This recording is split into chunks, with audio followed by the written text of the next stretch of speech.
বিশ্ববিদ্যালয় মঞ্জুরি কমিশনের চেয়ারম্যান অধ্যাপক এস.এম.এ ফায়েজ বলেছেন, আমরা সবসময় শিক্ষার্থীদের স্বার্থ দেখি।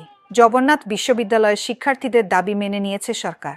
শুক্রবার সন্ধ্যা ৭টার দিকে কাকরাইলের আন্দোলনস্থলে এসে অধ্যাপক এস.এম.এ ফায়েজ এ তথ্য জানান।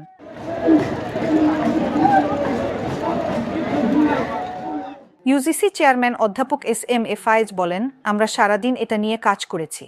ইউজিসি একটি পরিবার হিসেবে সবাই মিলে এটার সমাধান করতে পারব। আমরা প্রতিশ্রুতি দিচ্ছি একসঙ্গে বসে সব সমাধান করব। আপনাদের সব দাবি বাস্তবায়নে আমরা কাজ করছি।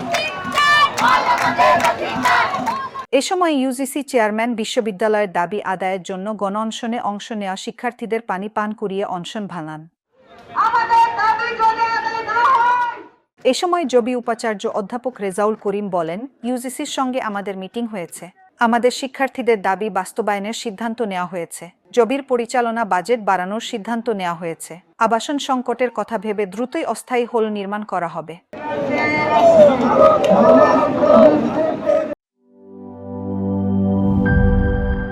বান্ডেল থাকলে প্রতি সেনমানিতে টাকা বাঁচবে।